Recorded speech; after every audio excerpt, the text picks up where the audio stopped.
오늘 함께 나누실 말씀은 시편 119편 145절부터 151절까지와 162절을 제가 대독하겠습니다. 구약성경 895면입니다.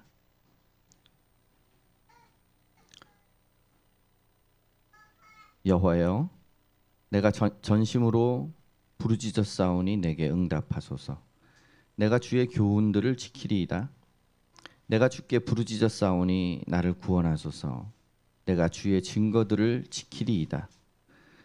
내가 날이 밝기 전에 부르짖으며 주의 말씀을 바라싸우며 주의 말씀을 조용히 읊조리려고 내가 새벽에 눈을 떴나이다. 주의 인자하심을 따라 내 소리를 들으소서. 여호와여, 주의 규례들을 따라 나를 살리소서. 악을 따르는 자들이 가까이 왔사오니 그들은 주의 법에서 머니이다. 여호와여, 주께서 가까이 계시오니 주의 모든 계명들은 진리니이다. 162절입니다. 사람들이 많은 탈취물을 얻은 것처럼 나는 주의 말씀을 즐거워하나이다. 아멘.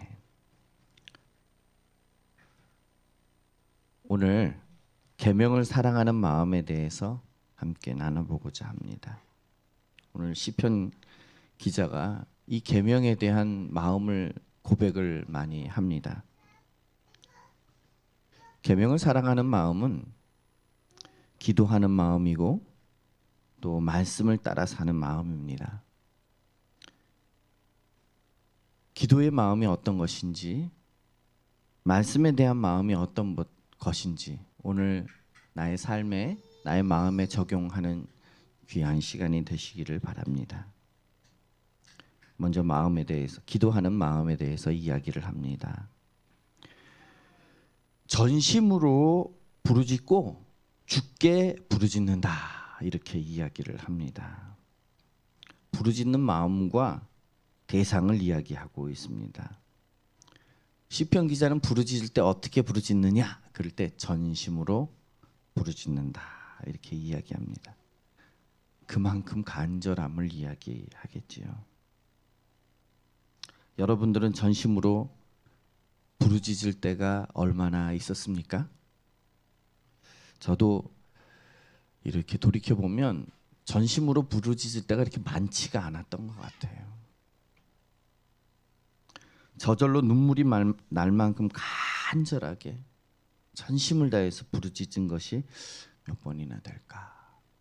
손을 이렇게 세보니까 손가락으로 셀 수가 있더라고요. 그만큼 많지 않다라는 거죠. 어떤 때 전심으로 부르짖을까요? 보통 생명이 결부되어 있을 때 전심으로 부르짖는 것 같습니다. 제가 전심으로 정말 눈물 가운데 부르짖었던 것은 나와 또 주변 사람들에게 생명에 연관된 일들이 있을 때 그 기도가 정말 몸부림치면서 기도되어지는 그런 때였던 것 같습니다. 그럼 나의 삶은 생명과 연관이 되어 있을까요? 아니면 풍요하고 연관이 되어 있습니까? 우리가 하나님 아버지 앞에 전심으로 부르짖으려면 내 삶이 생명하고 연관이 되어 있어야 합니다. 그럴 때에 전심으로 부르짖음이 나옵니다. 그러나 풍요와 연관이 되어 있을 때는 우리 삶 가운데 오히려 풍요롭다 하면, 또 풍요를 구한다 하면 감사가 많이 나올 것 같은데 희한하게 그렇지가 않아요. 오히려 불평불만이 더 많은 것을 여러분들 아십니까? 모든 그리스도인의 신앙과 삶은 생명하고 연관이 되어 있습니다. 예수 그리스도가 입에서 자연스럽게 흘러나오는 이유가 왜 그럴까요? 예수 그리스도의 삶을 사는 이유가 왜 그럴까요? 그것은 생명하고 연관이 되어 있기 때문입니다. 나의 생명, 그리고 다른 사람의 생명하고 연관이 되어 있기 때문에 내 입에서는 예수 그리스도라는 이름이 오르내리게 되는 것입니다. 그리고 또한 시편 기자는 부르짖는 대상을 이야기합니다. 주께 부르짖어 싸우니. 왜 주님께 부르짖을까요? 생명을 구할 수 있는 부르짖음은 오직 주님께만 드릴 수 있기 때문입니다. 사람들은 다른 것이 생명을 구할 수 있을 것처럼 여깁니다.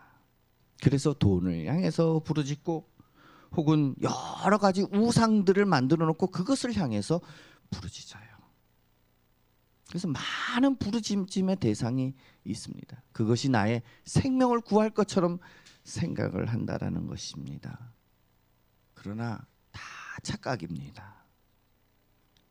유일하신 하나님만이 생명을 주관하시는 분이기에 그 부르짖음은 하나님만 들으실 수가 있습니다. 여러분들 기우제 드리는 거 보셨나요? 건축 드리고 나서 혹은 무슨 행사를 하기 전에 혹은 이렇게 상을 거하게 차려놓고 가운데다가 돼지머리 탁 잘라가지고 올려놓고 거기 절하는 거 보셨나요? 이미 죽은 짐승을 향해서 무엇을 할 수가 있다고 거기 절을 하는 것일까요? 주님은 말씀하십니다. 죽은 자들이 그들의 죽은 자들을 장사하게 하고 너는 나를 따르라. 우리가 할 것은 죽은 자들과 함께 죽은 자들을 향해서 나아가는 것이 아니라 생명 되신 예수 그리스도를 따르는 것입니다. 우리는 어떻게 부르짖고 또 무엇을 향하여서 부르짖을지를 명확히 알아야 하는 것이죠. 145절에는 응답하소서, 그리고 146절에는 구원하소서 이렇게 간구합니다. 하나님의 응답하심은 곧 구원과 결부되어 있는 것입니다. 여러분들 기도 많이 하시죠? 기도 노트를 작성하시기를 바랍니다. 기도 노트를 작성하시면, 그리고 그것을 가지고 기도를 하다 보면, 점검을 하다 보면 얼마나 많이, 아니 거의 대부분이 기도 응답 받고 있는 걸 여러분들 확신할 수 있을 거예요. 그래서 저는 저의 기도 제목과 다른 사람의 기도 제목을 항상 받아 적습니다. 제가 기도하고 있는 사람들이 기도 제목이, 제가 물어봐요. 이거에 대해서 어떻게 기도 응답 받았습니까? 그러면 어이구 저도 잊어버리고 있는 거를 목사님이 기억하시는군요. 그거 응답되었어요, 목사님. 이런 응답이 많습니다. 항상 젖는 이유는, 그리고 기도의 사람 무디라고 하는 사람도 5만 번 기도 제목을 다 응답받았다고 하는데 그 이유가 무엇입니까? 적어놨으니까 아는 것입니다. 그냥 머리로만 생각나는 대로 그때그때 기도하면 한 번 기도하고 잊어버리는 경우도 많아요. 응답받는 것을 알지 못합니다. 하나님은 기억하실지라도 나는 잊어버려요. 하나님의 역사를 어떻게 기억하겠습니까? 그냥 흘러서 지나가는 것으로 그냥 그렇게 경험하고 마는 거예요. 여러분들 기도 제목을 적어보시기 바랍니다. 그러면 하나님께서 얼마나 많이 나의 기도를 구체적으로 응답하셨는지를, 어떤 때는 정말 나는 흘러가듯이 기도하고 말았는데도 불구하고 하나님은 그것을 들으시고 응답하는 경우도 얼마나 많은지 몰라요.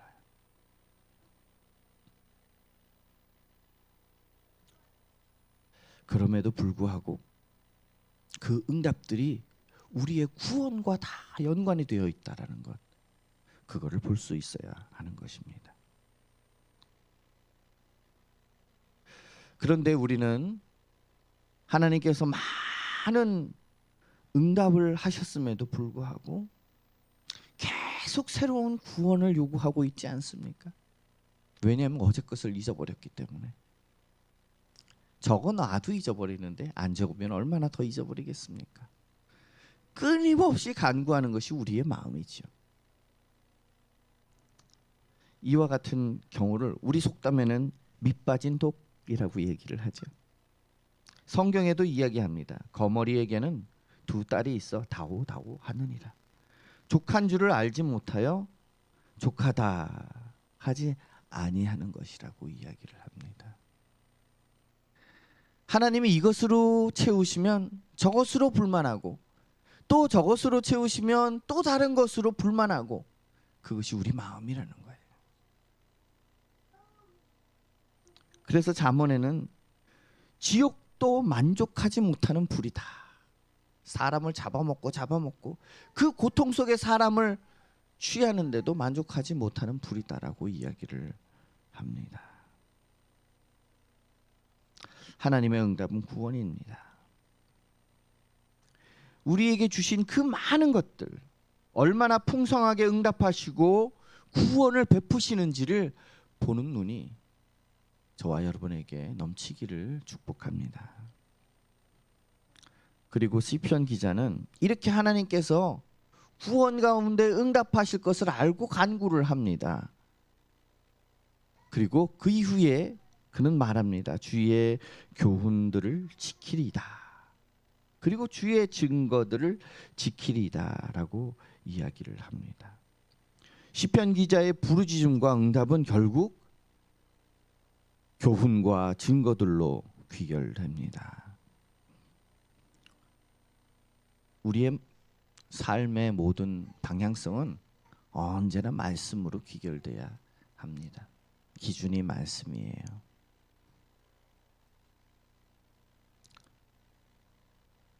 우리의 부르짖음, 심지어는 기도를 하더라도 말이죠. 처음에는 그냥 나의 소원을 하나님께 아뢰는 것이 됩니다. 그러나 하나님을 많이 경험하면 경험할수록 그 기도가 곧 말씀이 돼요. 말씀 안에서 기도하게 되는 것입니다. 내게 있는 응답은 결국 말씀을 지키기 위한 것입니다. 예수님의 삶을 보십시오. 예수님의 모든 삶 자체는 그 삶 자체가 말씀을 이루어가는 삶이었어요. 그리스도인의 삶은 어떨까요? 그리스도인의 삶도 똑같습니다. 이 말씀을 이루어가는 삶, 그것이 그리스도인의 삶이라는 것이지요. 말씀이 삶의 전부가 되기까지 마음이 일어나기를 간구합니다. 말씀이 삶의 힘이 되기까지 하나님의 역사와 응답이 나타나기를 간구합니다. 말씀을 지키고 힘쓰는 것이 자연스러운 삶이 되어서 그래서 삶을 사는 것이 말씀이 되고 말씀을 보고 묵상하는 것이 곧 그의 삶이 우리의 삶이 되기를 축복합니다. 그것이 그리스도인의 삶인 것이지요. 그것이 너무나 소중하기에 오늘 시편 기자는 이렇게 이야기합니다. 날이 밝기 전에 부르짖으며 주의 말씀을 바라싸우며 주의 말씀을 읊조리려고 내가 새벽에 눈을 떴나이다. 사람들은 잠이 너무 필요하고 잠의 풍성함을 알죠. 저도 잠이 얼마나 달콤한지 눈만 감으면 즉시로 잠에 빠져듭니다. 잠을 못 잘 때는 어떤 때일까요? 저도 한 3번 정도 평생 동안 잠을 못 잔 적이 있었는데 잠이 안 이루어진 적이 있었어요. 그때가 어떤 때냐 그걸 보니까 다른 사람들하고도 이야기를 해보면 고민이 너무 많아서 잠을 못 잡니다. 어떤 때는 생각이 너무 많아요. 뭐 비슷한 거겠죠. 고민이 많다던가 생각이 많다던가. 그럼에도 불구하고 잠을 다 좋아하고 잠을 자고 싶어 하지요. 그런데 오늘 시편 기자의 고백을 보십시오. 하나님의 말씀을 너무 사모하는 마음에 새벽에 말씀을 바라고 말씀을 읊조리게 됩니다. 우리는 다 신혼부부고 그리고 또 연애하고 있는 중이고 뭐 그렇죠. 여러분들 연애하는 동안 배우자 될 사람, 사랑하는 사람이 너무너무 보고 싶어가지고 잠이 안 온 적이 있습니까? 혹시 그런 적이 있다면 참으로 아름답네요. 오늘 시편 기자는 하나님, 곧 하나님의 말씀이 너무너무 사모되어서 새벽에 눈이 번쩍 떠진 거예요. 그리고 일어나서 말씀을 읽고 생각합니다. 세상 고민을 하느라고 잠이 안 오는 사람이 있습니까? 세상 고민을 하느라고 혹은 잠이 일찍 깨는 사람이 있습니까? 그때를 기회 삼으세요. 그렇게 일어났으면, 그렇게 잠이 안 오면 고민하느라고 막 뜬 눈으로 지새우지 말고, 하나님이 세상 고민하지 말고 말씀을 접하라는 얘기구나. 성경을 옆에 두고 주무세요. 그리고 눈이 번쩍 떠지면 세상 고민하느라고 밤새지 말고 말씀을 꺼내서 읽으세요. 고민 속에 빠져들지 마시고 말씀 속에 빠져드시기 바랍니다. 그러면 단잠이 또 올 거예요. 이 기회에 말씀을 사모해서 새벽에 말씀에 깊이 빠지는 은혜가 있기를 바랍니다. 아침에 말씀을 먼저 읽는 것이 얼마나 풍성한지 오늘 시편 기자가 이야기하고 있습니다. 우리 모두가 회복되고 또 그것을 맛보기를 바랍니다. 그런데 왜 말씀을 그렇게 사모하고 우리 삶 가운데 기준으로 삼아야 할까요? 151편에 보면 주의 모든 계명은 진리라고 선포하고 있습니다. 주님을 따르기에 올바르기 때문입니다. 악인과 시편 기자는 서로 대비되면서 150절과 151절에 비교하면서 이야기를 하고 있습니다. 150절에는 악을 따르는 자들이 주의 법에서 멀다라고 이야기를 하고 있습니다. 진리하고는 상관없어요. 그냥 자기 마음에 좋은 대로 살아가는 것이 악인입니다. 특별한 기준이 없어요. 내가 좋으면 그것이 선이고 내가 싫으면 악이 되는 것이 악한 자들의 모습이기 때문입니다. 그러나 151편의 시편 기자의 고백을 보십시오. 모든 계명은 진리이기 때문에, 그래서 162절에 주의 말씀을 즐거워하나이다. 이 119편의 모든 내용은 이 말씀의 사모함으로 다 가득 차 있거든요. 왜 시편 기자가 말씀을 그렇게 새벽에 일어나서 읊조리고 묵상하고 그리고 그 말씀을 즐거워하냐? 그럴 때 그것이 진리이기 때문이라는 것이지요. 여러분들 마음을 너무 의지하지 마시기 바랍니다. 사람은 보통 그래요. 내가 좋으면 좋아서 그것을 하고 내가 싫으면 절대 그것을 하기 싫어져요. 그거는 망하는 지름길이에요. 마음은 진리를 쫓아가지 않거든요. 우리는 옳다 하는 것을 쫓아가야 하는 것입니다. 세상은 점점 마음을 쫓아가고 있습니다. 법도 맨날 바뀌어요. 왜? 사람들의 마음을 맞추다 보니까. 사도행전도 보면 많은 총독들이 예수 그리스도가 혹은 바울이 죄가 하나도 없음에도 불구하고 사람들이 십자가에 못 박아라 그러니까 넘겨줘 버리고, 또 유대인들이 어떻게 하면 사도 바울을 죽일까 이것을 막 마음에 부글부글 끓고 있으니까 총독들이 뭐합니까? 그 마음을 사고자 계속 감옥에 가둬두는 그런 일을 하고 있지 않습니까? 오늘날은 뭐가 다릅니까? 오늘날도 똑같아요. 오늘날도 사람들의 인기에 편중해서 많은 설문을 합니다. 그리고 전 세계의 지도자들이 그거에 따라서 내가 어떻게 정치할까 그걸 살피고 있어요. 그게 인간의 마음이라는 것입니다. 그러나 그리스도인은 모든 사람이 좋아하든 싫어하든 상관없이 말씀의 진리를 따라서 변동함이 없는 것입니다. 그대로 가는 거예요. 좌로도 우로도 치우치지 않고 올바른 길을 향해서 계속 가는 것이다 라는 것입니다. 악을 따르는 자들은 주의 법에서 멉니다. 그런데 시편 기자는 많은 탈취물을 얻은 것처럼 주의 말씀을 즐거워한다 이렇게 이야기합니다. 주의 모든 계명은 진리입니다. 모든 것이 옳고 그름의 기준이 되는 것이지요. 오늘날 점점 악해지는 이유가 사람들이 좋기 때문에 그것을 선한 것처럼 여겨서 그래요. 오늘날 많은 사람들이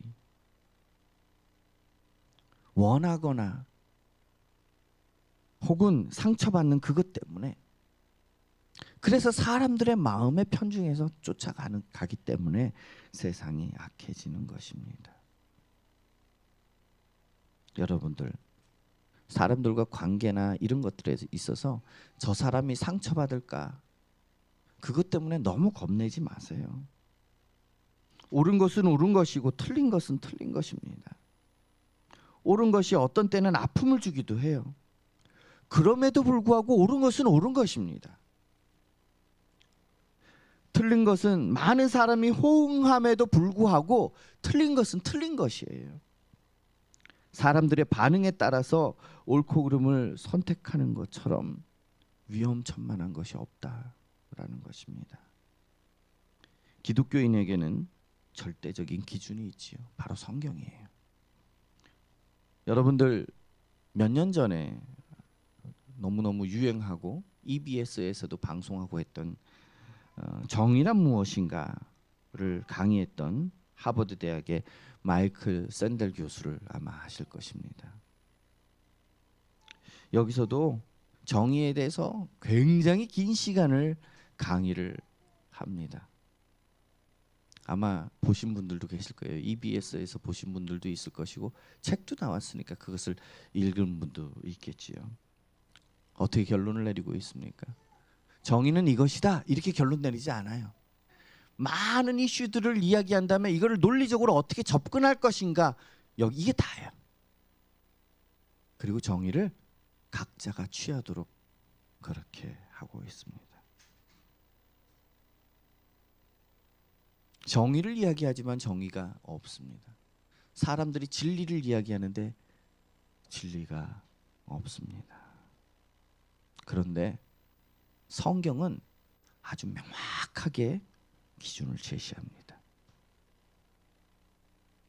인간이 그 기준을 설정한다면 인간의 논리와 필요에 따라서 진리는 항상 변하게 되어 있습니다.